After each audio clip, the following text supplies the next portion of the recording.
तीर्थंकर भगवंतों में छठवें क्रम पर पद्मप्रभु भगवान का स्थान है।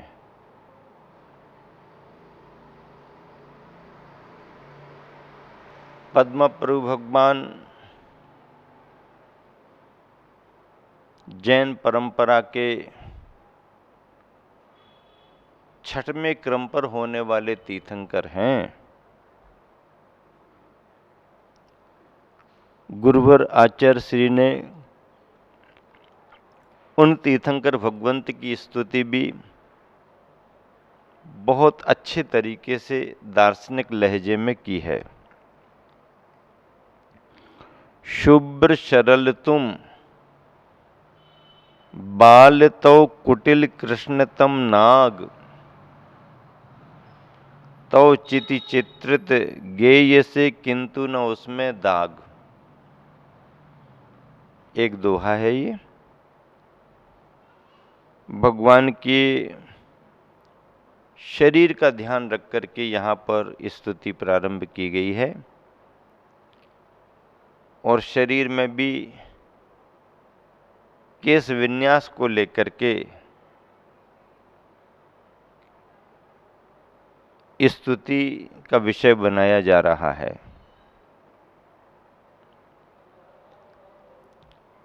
पद्मप्रभु भगवान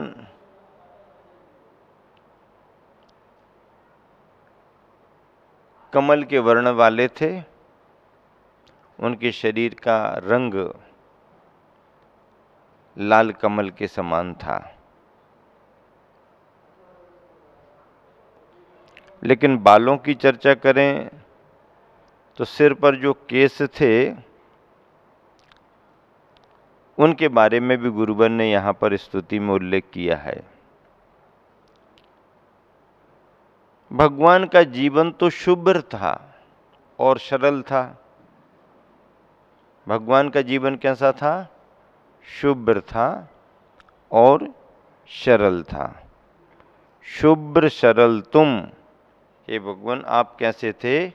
शुभ्र भी थे, सरल भी थे। शुभ्र कहने का मतलब उजलापन, परिणामों की निर्मलता। शरीर का वर्ण तो लाल लाल लाल लाल मूंगे के समान, लाल कमल के समान था। शरीर के वर्ण की बात नहीं कर रहे।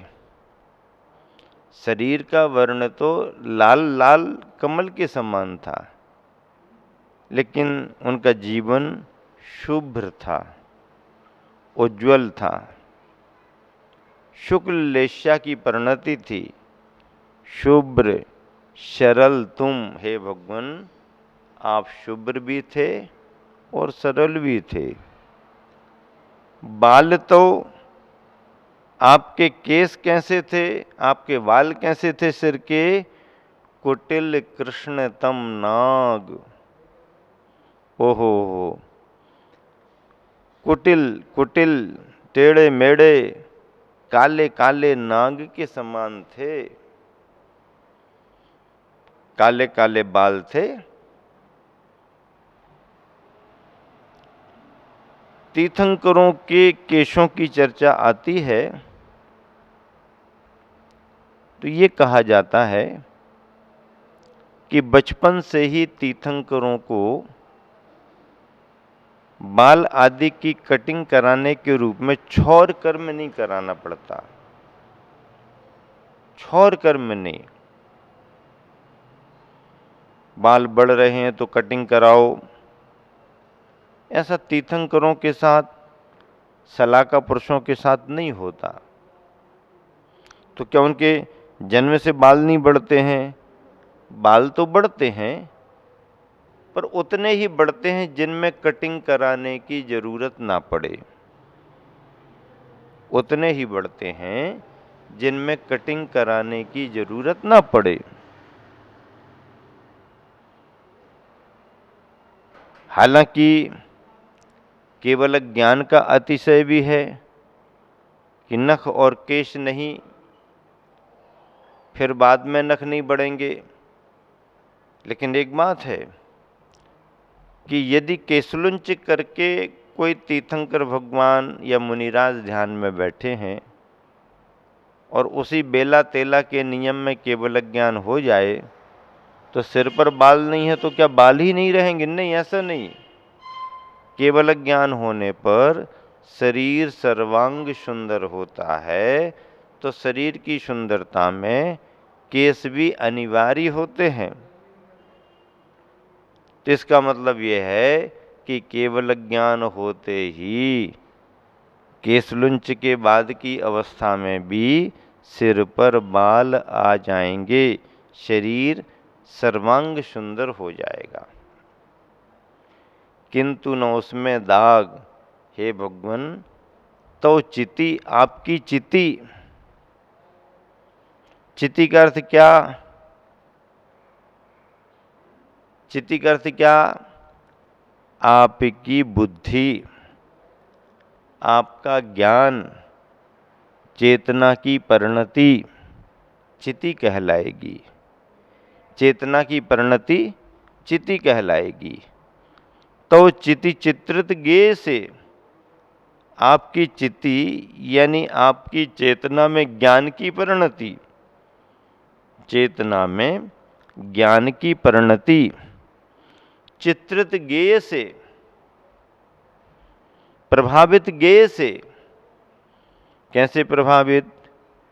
भगवान का ज्ञान पदार्थ की ओर नहीं जाता, बल्कि पदार्थ ही भगवान के ज्ञान में झलकता है। पदार्थ भगवान के ज्ञान में झलकता है।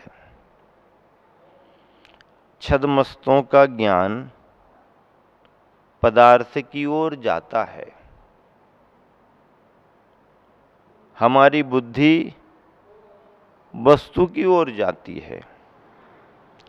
हमारी बुद्धि वस्तु को पकड़ती है। हमारा ज्ञान ज्ञेय से जुड़ता है।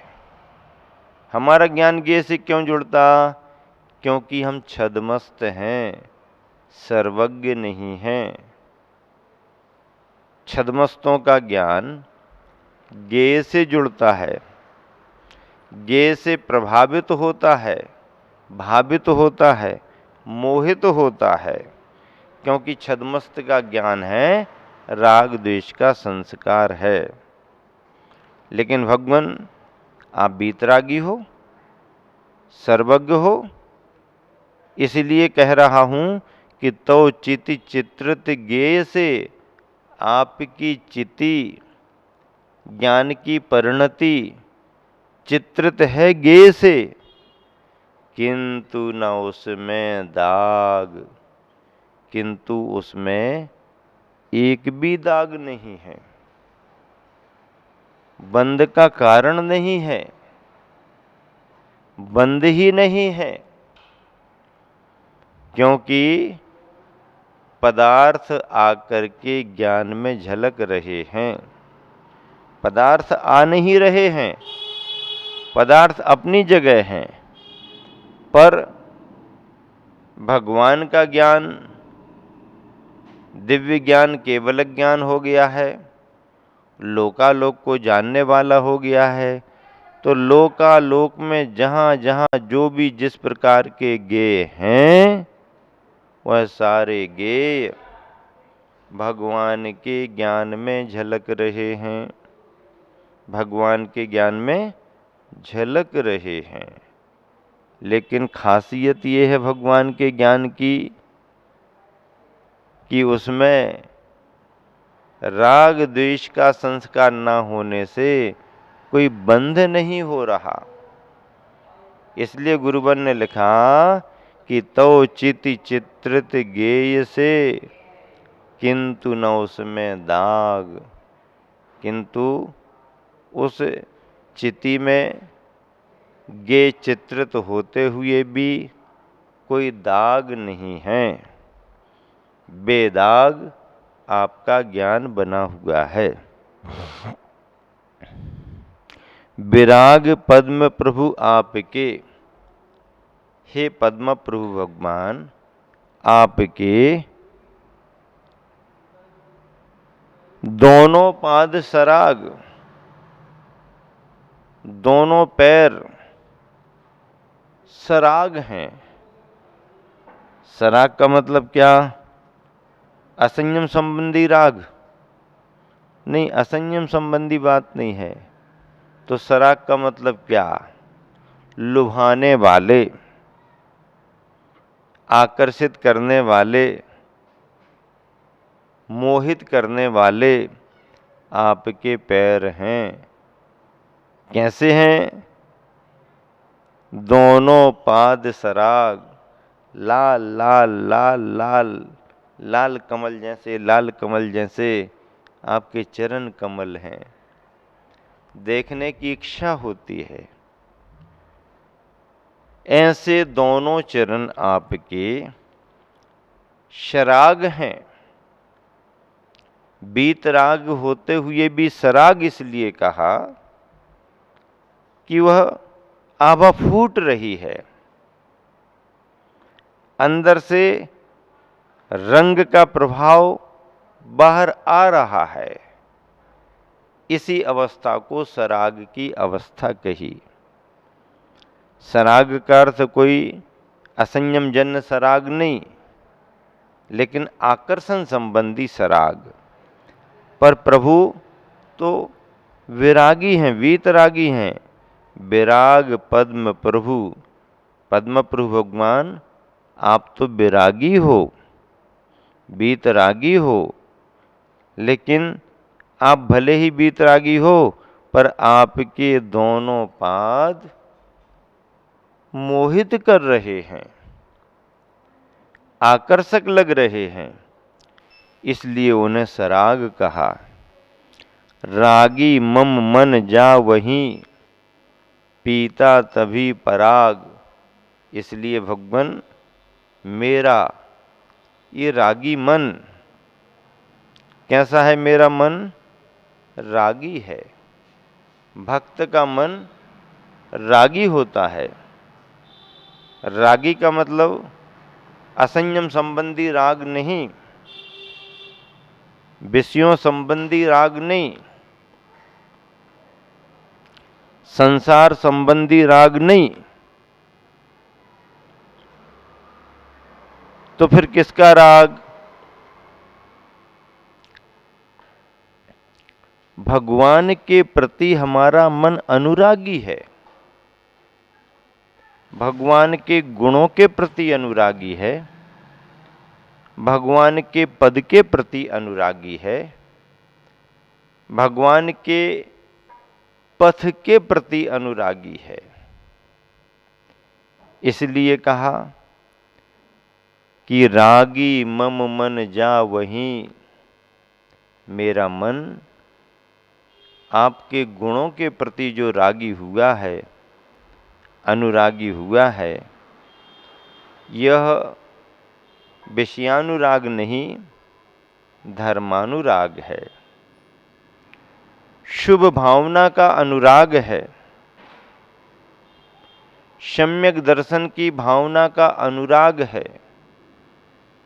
एक सम्यक दृष्टि भव्यात्मा में, चाहे वह गृहस्थ हो और चाहे गृह त्यागी मुनिवर के रूप में निर्ग्रंथ दीक्षा में हो, पर उनका मन सम्यक दर्शन की भावना से भगवान के प्रति अनुरागी होता है, भगवान के गुणों के प्रति अनुरागी होता है। इसे हम नकार नहीं सकते। ऐसा भी नहीं कह सकते हैं कि सम्यक दृष्टि तो केवल अपनी आत्मा का ही विचार करता रहता है, आत्मा में ही लीन बना रहता है। अरे असंयमी अवस्था में वह सम्यक दृष्टि भी क्या आत्मा में लीन रहेगा? नरकों में मार काट में लगा हुआ है, स्वर्ग के देवी देवताओं में असंयम पने में लगा हुआ है। त्रियंचों में थोड़ा सा संयम आ सकता है, मनुष्यों में पूरा संयम भी आ सकता है, लेकिन जब तक संयम नहीं है तो ऐसे असंयम की अवस्था में रहने वाला वह अविरत सम्यक दृष्टि क्या करेगा? सिवाय मोह माया पंचेंद्रिय के विषयों के क्या करेगा? नहीं नहीं महाराज, नरकों में भी सम्यक दृष्टि होता है तो बाहर से लड़ाई झगड़ा करता रहता है, अंतर रस की गटागटी करता रहता है, अंदर में तो वो आत्मा का रस पीता रहता है, बाहर भले मार काट करता रहता है। ऐसा दो तरह का उपयोग काम नहीं करता।